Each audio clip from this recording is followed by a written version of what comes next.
Bismillahirrahmanirrahim. Assalamualaikum warahmatullahi wabarakatuh. Selamat pagi anak-anakku sekalian.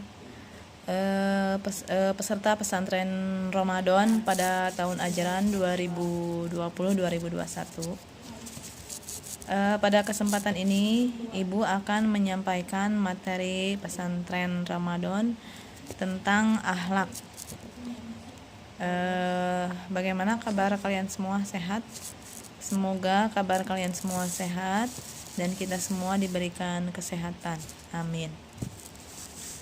Ini untuk materi yang akan Ibu sampaikan adalah materi yang berkaitan dengan akhlak.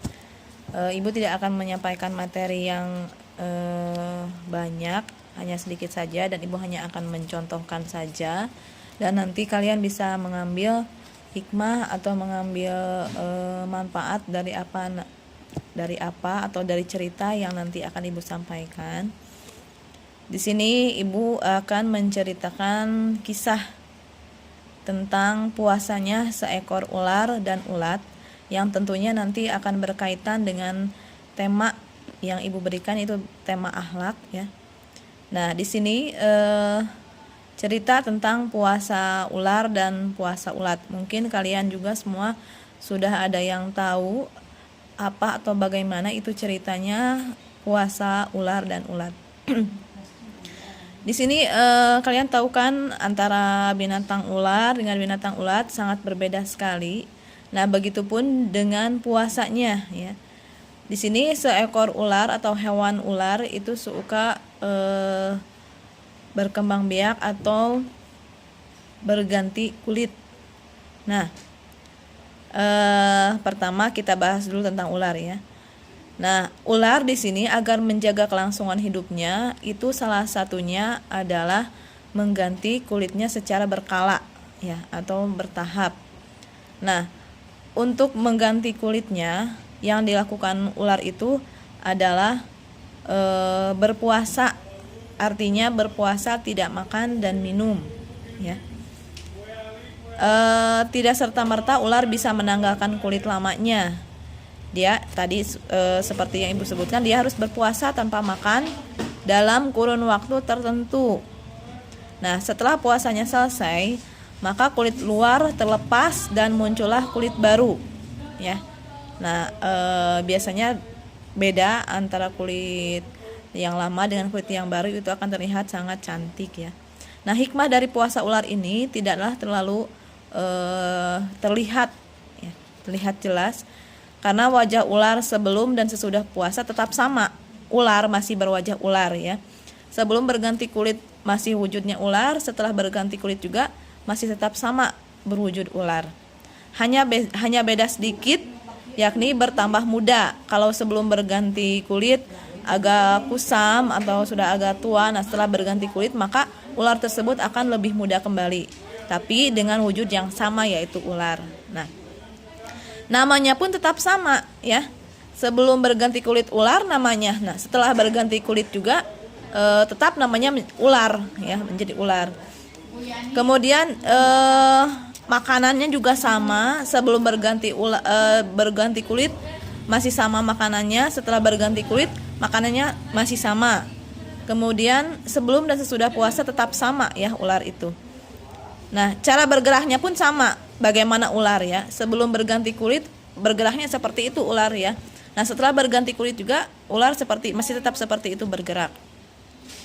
Nah, tabiatnya, sifatnya masih persis sama sebelum dan sesudah puasa ya, atau berganti kulit.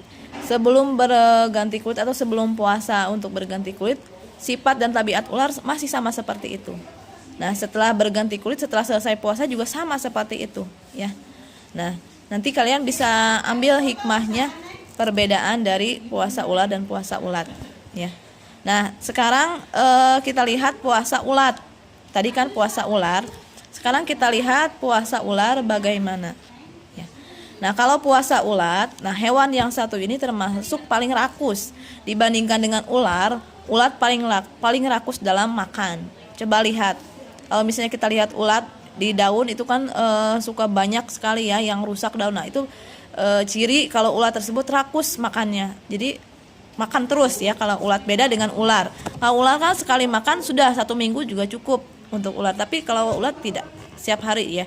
Makanya disebut lebih rakus kalau ulat ini. Nah, sebelum puasa ya. Nah, hampir sepanjang waktunya dihabiskan untuk makan kan kalau ulat ya.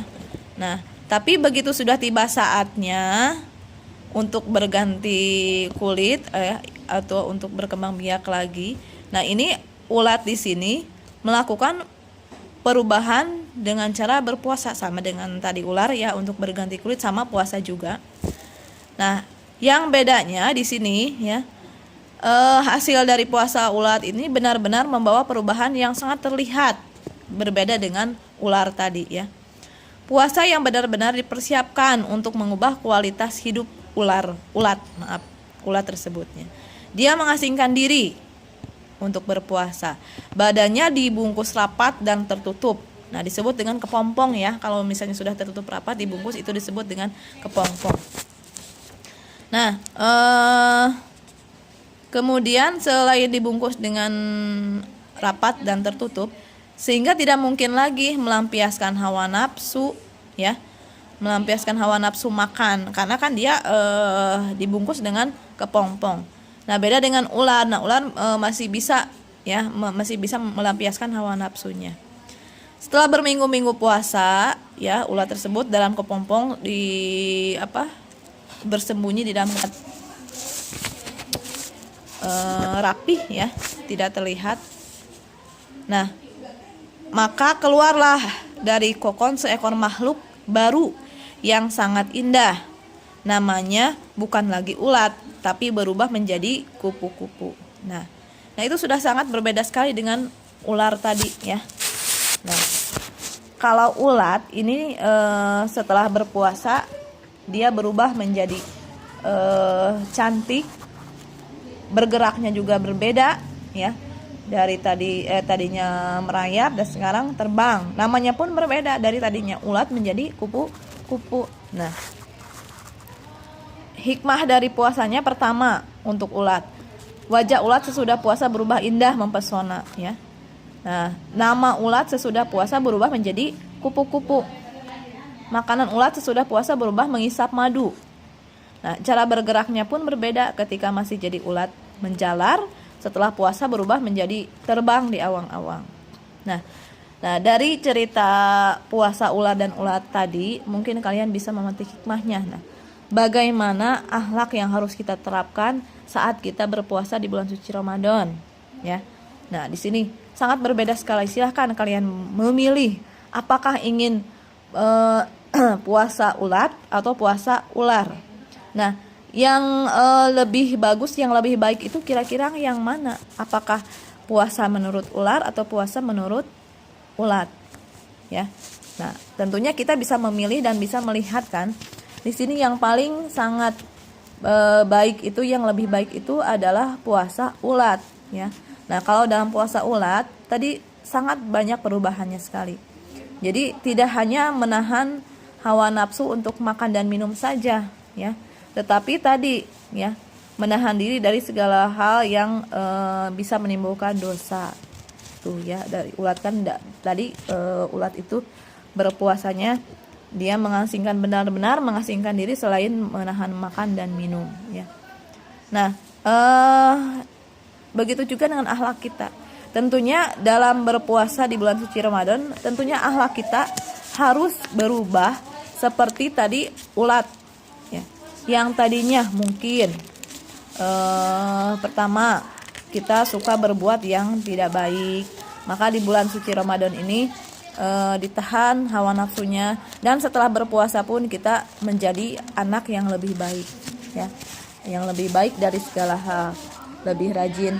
Bukan hanya di bulan puasa saja kita rajin bersedekah atau misalnya sholat 5 waktu ya, tapi setelah berpuasa juga kita akan lebih rajin ke arah yang lebih baik, yaitu menjalankan sholat 5 waktu tepat waktu, tadarus Al-Quran kita lakukan, membantu orang tua ya, membantu orang tua bekerja di rumah ya.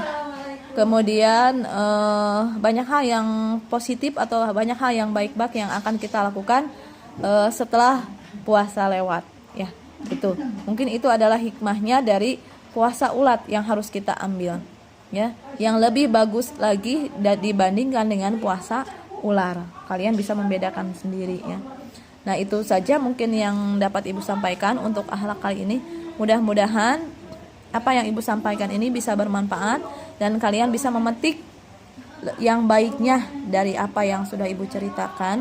Intinya akhlak yang baik yang harus kita lakukan saat berpuasa atau saat di bulan suci Ramadan dan saat setelah kita berpuasa atau Ramadan telah